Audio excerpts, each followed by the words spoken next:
Good morning, students. In the last class, we have completed a topic that is urban unemployment, in which urban unemployment are of two types, that is industrial unemployment and the educated unemployment. So, industrial unemployment occurs only because of the industrial development, which is based on the using more and more the capital intensive technologies and the saving the labor intensive technologies. Okay, for that reason many people rendered the unemployment. Okay, and in the next one, that is educated unemployment, it is simply means ki people are taking the more and more education, but they are not able to get the any kind of job, so they are rendered as the unemployed. As well as we have also started the others type of unemployment. First one is, we have already discussed the open unemployment.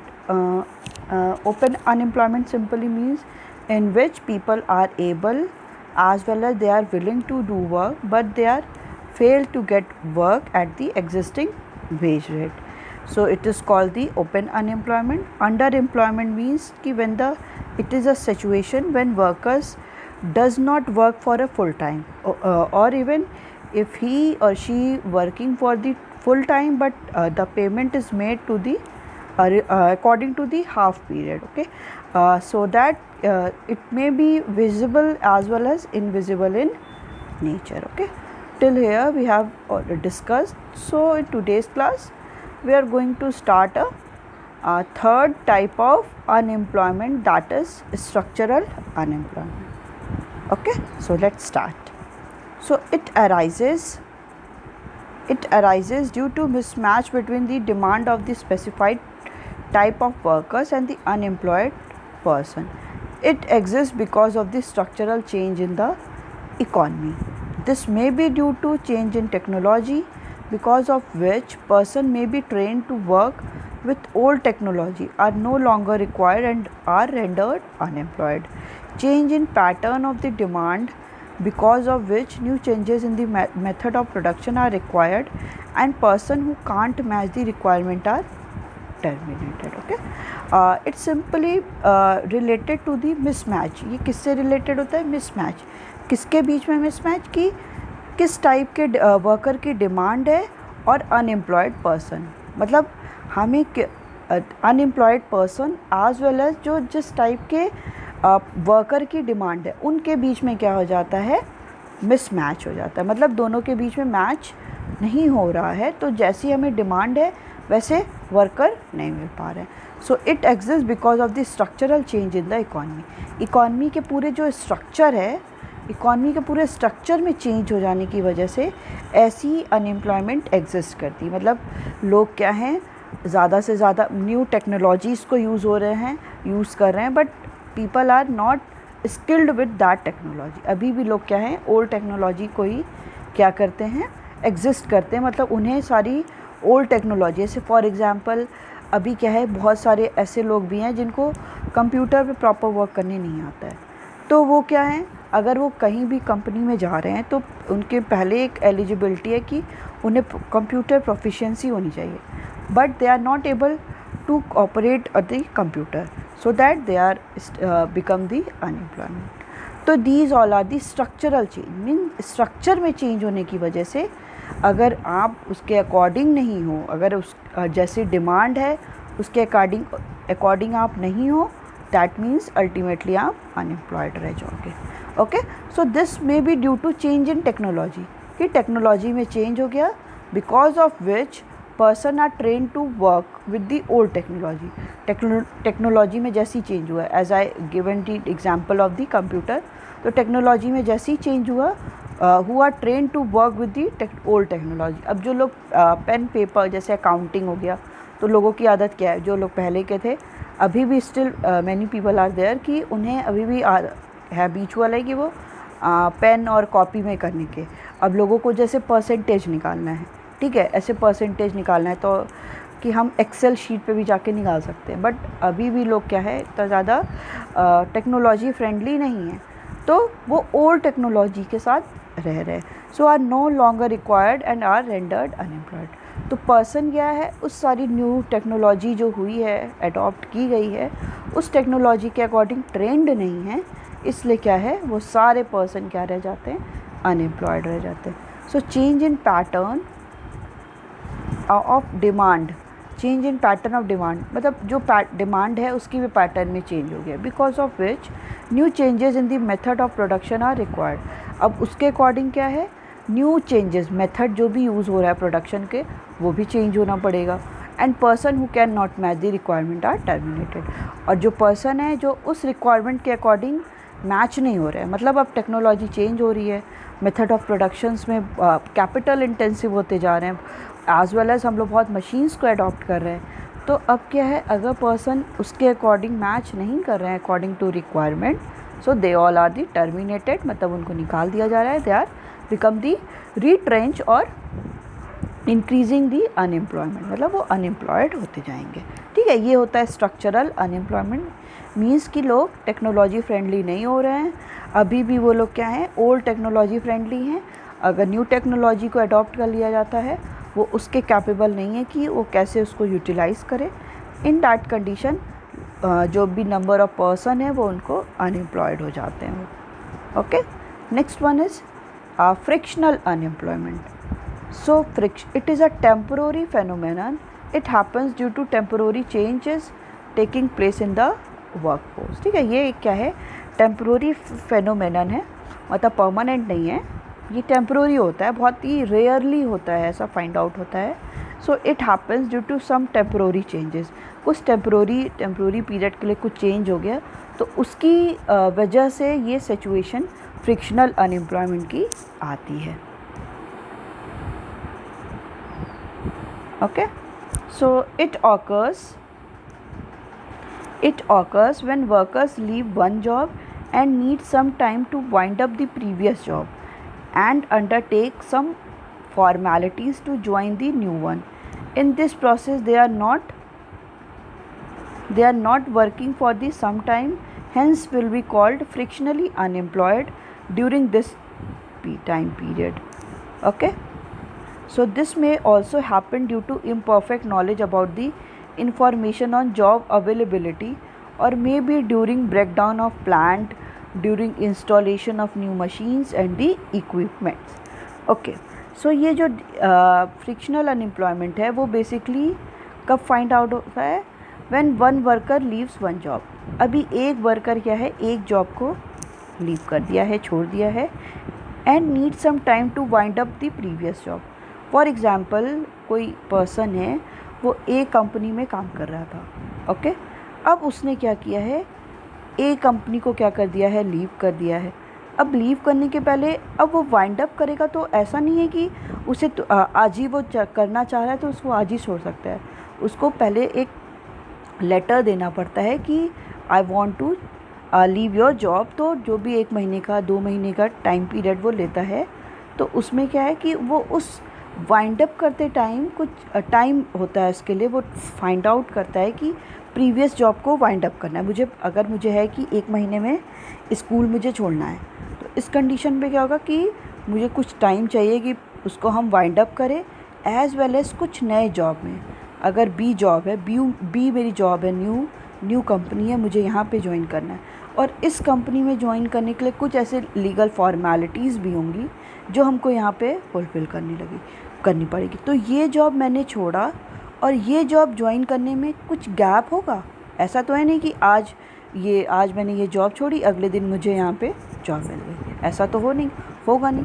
इसको job छोड़ते time as well as इसमें job करते time जो gap हो गया, मतलब जो भी 10 डेज़ का, 15 डेज़ का, 1 मंथ का, तो ये क्या हो गया कि जो भी लीगल फॉर्मेलिटीज़ बी में मुझे जॉब करते टाइम करना पड़ा, तो उन पीरियड में अगर मैं क्या हूँ, अनएम्प्लॉयड हूँ, this is called the frictional unemployment. Okay, तो wind up the previous job and undertake some formalities to join the new one में ज्वाइन करने के लिए मुझे क्या है, कुछ फॉर्मेलिटीज़ करनी पड़ेगी कि वहाँ पे कुछ इंटरव्यू देना पड़ेगा, उनके कुछ फॉर्म्स होंगे, उसको फिल करो, फिर उसमें जाके कोई मे बी ये इस स्टेट में ना हो के किसी और स्टेट में हो, किसी और सिटी में हो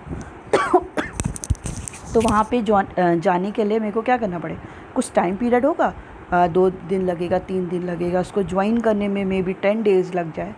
तो उस पीरियड में अगर 10 डेज़ के लिए मैं अनएम्प्लॉयड हूँ, this is called the frictional unemployed. In this process they are not working for the some time. इस प्रोसेस में क्या होगा, कोई भी इंडिविजुअल कुछ दिन काम नहीं करेगा and hence will called as frictionally unemployed during this time period. इस टाइम पीरियड के लिए उसको क्या बोलेंगे, frictionally unemployed. Okay, so this may happen due to imperfect knowledge about the information on job. ये इस रीज़न से भी होता है कि कभी कभी क्या होता है, लोगों को नॉलेज नहीं होती है अबाउट देयर जॉब अवेलेबिलिटी, कि वहाँ पे जॉब अवेलेबल है उस टाइम के लिए। उनको क्या होती है, इम्परफेक्ट नॉलेज होती है, परफेक्ट नॉलेज नहीं होती है। And may be during breakdown of plant and during installation. Means अगर कोई कंपनी में क्या हो रही है या कोई एक नया प्लांट इंस्टेब्लिश हो रहा है, मतलब अगर वो वाराणसी में जॉब करता है और यहाँ पे क्या हो रहा है, या किसी और साउथ में वो काम करता है और वहाँ पे कोई भी ब्रेकडाउन प्लांट का क्या हो गया, वहाँ से वो कंपनी स्विच होके कहीं और जा रही है, मतलब वो साउथ में तमिलनाडु से जाके वो बेंगलोर जा रही है। तो क्या होगा कि वहाँ का प्लांट अब क्या है, बेंगलोर में शिफ्ट हो रहा है। तो इस पीरियड में क्या होगा, लोगों के पास काम नहीं होगा। ठीक है, अभी ये होगा ना कि हाँ अभी नया फिर से कंपनी हमारी इंस्टेब्लिश हो रही है, तो उस टाइम पीरियड के पास भी किसी के पास काम नहीं होगा। और during installation of new machine में भी हो सकता है 2 to 4 डेज़ के लिए कोई न्यू मशीन क्या हो रही है, किसी कंपनी में इंस्टॉल हो रही है। उन इंस्टॉलेशन ऑफ न्यू मशीन में भी क्या हो, कुछ टाइम पीरियड लगेगा। उन टाइम पीरियड में क्या है, अगर किसी के पास जॉब नहीं है, that mean they are related to the frictional unemployment. Okay, उस कंडीशन पे क्या है, वो लोग फ्रिक्शनल अनएम्प्लॉयमेंट से रिलेटेड है। Okay, next one is cyclical unemployment. This problem is common in capitalist advanced nations which face trade cycle of boom, recession, depression and recovery. During the phases of the recession and the depression, when the level of income is falling, causing further fall in demand and goods and services, the nation would find cyclical unemployment. If it is the fall in income and output level that workers are thrown out of the job, because of which there is slowdown in production and correspondingly a cut in employment opportunity. Okay, so simply it means that ये problem क्या होती है, capitalist advance nation में, जो बहुत ज़्यादा capital से related advance countries है ना, वहाँ पे ये ज़्यादा फाइंड आउट होती है। विच मीन्स ये जो ट्रेड साइकिल होता है, बूम, रिसेशन, डिप्रेशन, रिकवरी, ये साइकिल ये कंटिन्यूसली चलता रहता है इकॉनमी में। कि इकॉनमी में क्या है, कभी कभी कंडीशन अच्छी होती है कि प्राइस क्या है, वैल्यू गुड्स की, वो जनरल प्राइस लेवल वो सही है। समटाइम्स ऐसा होता है, for example recession and ultimately it convert into the depression. इसमें क्या होता है कि किसी भी जनरल प्राइस लेवल क्या होता है, वो एकदम फॉल कर जाता है। फिर रिकवरी मतलब कि वो सिचुएशन क्या हो रही है, ठीक हो रही है। जो प्राइस फॉल कर गया था अब वो प्रॉपरली प्राइस में एक बैलेंस हो रहा है। तो ये जो साइकिल है ये कंटिन्यूसली क्या है, वो कंटिन्यू रहती है। ओके, तो इसी को क्या बोलते हैं, ट्रेड साइकिल और the business cycle. So in the case of the recession और द डिप्रेशन, रिसेशन और डिप्रेशन में क्या होता है कि जो भी जनरल प्राइस लेवल है, जनरल प्राइस लेवल फॉल कर जाता है। फॉल मीन्स कि आपकी जो प्राइस है किसी भी कमोडिटी की, वो एकदम फॉल कर जाएगी। जब वो फॉल कर जाएगी तो लोगों की डिमांड भी क्या हो जाती है, फॉल कर जाती है, प्राइस फॉल कर जाती है। जब लोग डिमांड ही नहीं करेंगे तो प्रोडक्शन भी क्या होगा, वो भी फॉल कर जाएगा। इन दैट कंडीशन क्या होता है कि during the phase of the recession and depression when the level of income is fall, income क्या है लोगों की फॉल कर जाती है। अब जब मेरे पास कुछ इनकम नहीं है तो क्या मेरी डिमांड कुछ होगी? जब मेरे पास कुछ पैसा ही नहीं है तो that means I am not able to purchase any commodity. तो मेरी इनकम फॉल कर गई तो मेरी डिमांड फॉल कर गई, डिमांड फॉल कर गई, दैट मीन्स अब सप्लायर क्या करेगा, कमोडिटी का प्रोडक्शन भी नहीं करेगा, प्रोडक्शन भी क्या हो जाएगा, फॉल कर जाएगा। जैसे ही प्रोडक्शन फॉल होने लगेगा तो क्या कोई भी प्रोड्यूसर और सप्लायर किसी भी पर्सन को एम्प्लॉई एज अ एम्प्लॉई रखेगा? नहीं रखेगा, क्योंकि जब प्रोडक्शन ही नहीं हो रहा है तो वो कमोडिटी को प्रोड्यूस क्यों करेगा? और जब कमोडिटी को प्रोड्यूस वो करने भी लगेगा तो कोई तो होना चाहिए ना कि जो उस कमोडिटी को परचेज़ करे। इस कंडीशन में क्या होता है कि इनकम क्या हुई, फॉल की, डिमांड क्या हुई, फॉल की, प्रोडक्शन क्या हुआ, फॉल हुआ, एज वेल एज एम्प्लॉयमेंट भी क्या हुई, फॉल हुई। सब कुछ फॉल कर जाएगा। अब जैसे ही एम्प्लॉयमेंट फॉल हो जाएगा तो लोग क्या हो जाएंगे, अनएम्प्लॉयड हो जाएंगे। This is called the cyclical unemployment. देखिए, इकॉनमी के चेंज होने ही से पूरा कैसे ड्रास्टिक चेंज हो गया। इट्स टोटली डिपेंड कि इकॉनमी में कैसा सिचुएशन हो रही है। ओके, अगर इकॉनमी किसी भी फर्दर मतलब आपके फेवर में नहीं है तो आप you are not able to earn profit और अर्न दी इनकम। अगर इकॉनमी का कंडीशन अच्छी नहीं है तो आप क्या हो, आपको एम्प्लॉयमेंट भी नहीं मिलेगी। तो यही क्या होता है, रिसेशन और डिप्रेशन में होता है कि level of income is falling. Income क्या है, फॉल कर जाएगी, causing the fall in demand. अब जैसे फॉल, जो लोगों के पास पैसा नहीं होगा तो डिमांड भी लोगों की फॉल कर जाएगी and the nation would find cyclical unemployment. Same जो मैंने बताया कि डिमांड नहीं होगी तो लोगों का सप्लायर सप्लाई भी नहीं करेगा, प्रोडक्शन भी नहीं होगा, प्रोडक्शन नहीं होगा तो कोई भी एम्प्लॉई भी नहीं रखा जाएगा, एम्प्लॉयमेंट जनरेट भी नहीं होगी, फिर it ultimately leads to the cyclical unemployment. So it is the fall in income and output level. इसमें क्या होता है, इनकम और आउटपुट मीन्स वही प्रोडक्शन जो भी हो रहा है वो फॉल कर जाएगा। That workers are thrown out of the job. अब इसमें क्या है, जब प्रोडक्शन नहीं हो रहा है तो कोई भी कंपनी क्या करेगी, वर्कर्स को अपनी कंपनी में रखेगी तो है नहीं। अगर वो रखेगी तो उसको सैलरी भी देना पड़ेगा, वेजेस भी देना पड़ेगा, तो वो क्या करती है, thrown out of the job, job से उनको बाहर निकाल देती है। Because of which there is slow down in production, जिसके थ्रू क्या होता है, प्रोडक्शन भी स्लो होता है and correspondingly a cut in employment opportunity, जिसके थ्रू एम्प्लॉयमेंट अपॉर्चुनिटीज़ भी एकदम reduce हो जाता है। This is called the cyclical unemployment which means it is totally depend upon the trade cycle कि इकॉनमी किस सिचुएशन में, इकॉनमी कौन सी सिचुएशन को फेस कर रही है। रिसेशन, डिप्रेशन है, रिकवरी है तो मतलब अब जो लोग क्या हो गए थे, ये जो हमारी इनकम फॉल करने लगी थी, अब इनकम इंक्रीज़ होने लगेगी, लोगों की इनकम इंक्रीज़ होने लगेगी तो डिमांड भी लोगों की थोड़ी सी इंक्रीज़ होगी। डिमांड इंक्रीज़ होगी तो आपका सप्लायर कमोडिटी को प्रोड्यूस करना इंक्रीज़ कर देगा। अब सप्लायर कमोडिटी को प्रोड्यूस करेगा तो उसको प्रोडक्शन इंक्रीज़ करना पड़ेगा, प्रोडक्शन इंक्रीज़ करने के लिए वो एम्प्लॉयमेंट जनरेट करेगा और फिर वो सिचुएशन रिकवर हो। फिर यही साइक्लिकल ये कंटिन्यूसली ऐसे सर्कुलेट होता रहेगा। ठीक है, जब तक इकॉनमी है तब तक ये सारी सिचुएशंस कोई भी इकॉनमी फेस करेगी। Okay, so next topic is causes of increasing unemployment in India. Okay, so these all are the some causes कि इकॉनमी में हमारी इंडिया में अनएम्प्लॉयमेंट इतना इंक्रीज़ क्यों कर रहा है। okay, कुछ तो रीज़न होगा ना कि इंक्रीज़ इतना हो क्यों रहा है।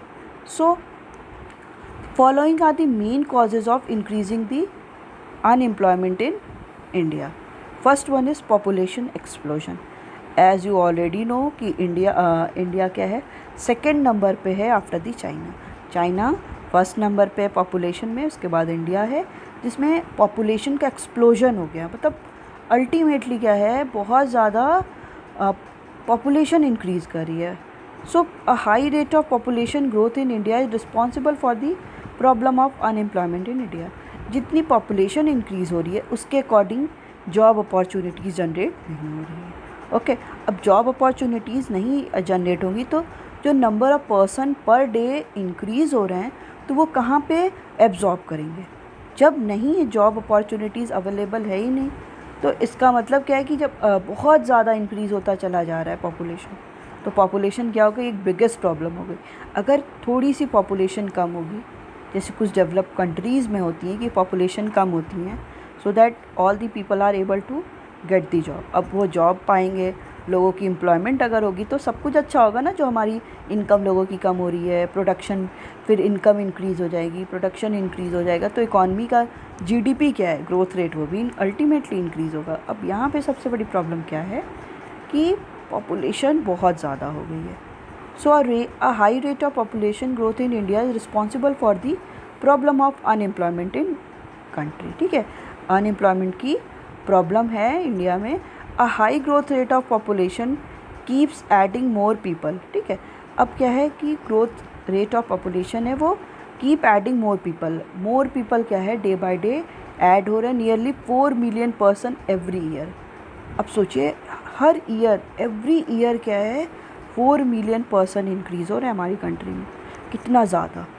To the existing labour force who are seeking employment, to existing labour force मतलब जो एग्जिस्टिंग ऑलरेडी लेबर फोर्स इतने ज़्यादा हैं, उसी में क्या है, हर ईयर 4 मिलियन लोग और ऐड होते जा रहे हैं, जो भी एम्प्लॉयमेंट को सर्च कर रहे हैं, जो भी एम्प्लॉयमेंट को सीख कर रहे हैं।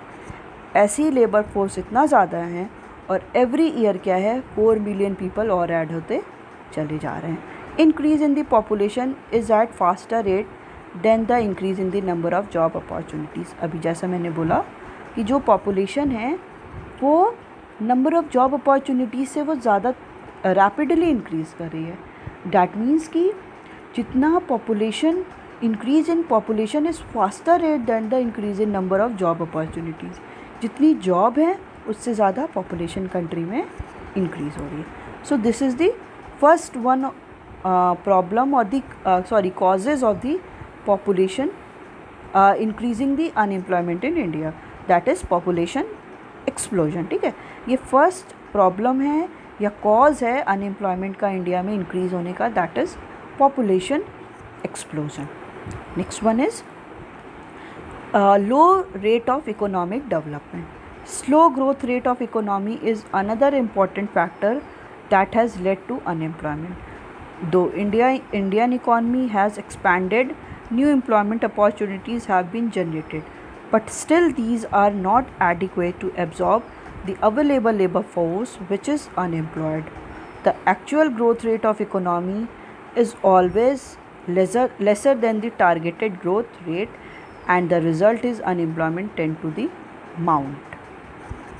Okay, so next problem or the causes of the unemployment is the economic development. Economic development and the growth, जो हमारा इकोनॉमिक ग्रोथ है, इकोनॉमिक डेवलपमेंट है, वो क्या है, बहुत ही लो रेट का है, ग्रोथ हो ही नहीं रही है। क्यों नहीं हो रही है? फर्स्ट उसका रीज़न क्या हो गया, आप बताइए। फर्स्ट रीज़न तो पॉपुलेशन हो गया कि पॉपुलेशन क्या है, कंटिन्यूसली इंक्रीज़ कर रही है। अब थोड़ा कोई भी आप ये सोचो, कोई चीज़ अगर आपके नॉर्मल फैमिली में आप देखो, आपके फैमिली में बस 5 पीपल हैं, ठीक है। अब उन 5 पीपल को आपके घर में अगर आपके फादर की अर्निंग है, अब वो फादर की अर्निंग जितना भी वो उनकी अर्निंग है, अब वो उन 5 पीपल में क्या कर पाएंगे ईज़िली। वो अगर उनके 3 चिल्ड्रन हैं और वो 2 लोग खुद हैं, हस्बैंड वाइफ, तो इसका ये सोचिए कि अगर उनके पास 3 बच्चे हैं तो वो क्या करेंगे, उनको प्रॉपर एजुकेशन भी दे सकते हैं, प्रॉपर क्या है, सारी फैसिलिटीज़ भी दे सकते हैं, एक्स्ट्रा भी दे सकते हैं, उनके फ्यूचर के लिए भी सोच सकते हैं। वही आपके यहाँ 10 पीपल हो जाएं, मतलब एक मदर फादर के 8 बच्चे हो जाएं, तो क्या जैसी फैसिलिटीज़ इन 3 बच्चों को मिल रही थी, क्या इन 8 बच्चों को कभी मिल पाएगी? बस एक जनरल एग्जांपल आप सिंपल सा अपने घर का ले लीजिए, जहाँ पे एक बच्चा है, सिंगल है, सन है या डॉटर है, वो फैसिलिटीज़ जो एक को मिल रही है जो 3 है, तो क्या वो फैसिलिटीज़ मिल पाएगी? नहीं। इसीलिए अगर आप यही चीज़ आप सोचिए कि अगर टोटल पॉपुलेशन कंट्री की इतनी ज़्यादा है, तो क्या वो सब कुछ डेवलपमेंट और सब कुछ उतना हो पाएगा? क्योंकि जिस हिसाब से पॉपुलेशन इंक्रीज़ हो रही है उस हिसाब से तो एम्प्लॉयमेंट अपॉर्चुनिटीज़ भी तो इंक्रीज़ होनी चाहिए, ग्रोथ भी तो इंक्रीज़ होनी चाहिए, बट वो नहीं हो पा रहा है। These all are the some problems.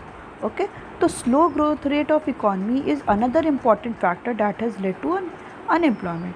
जो स्लो ग्रोथ रेट है वो भी एक बहुत बड़ा प्रॉब्लम है, वो भी बहुत बड़ा कॉज है अनएम्प्लॉयमेंट का।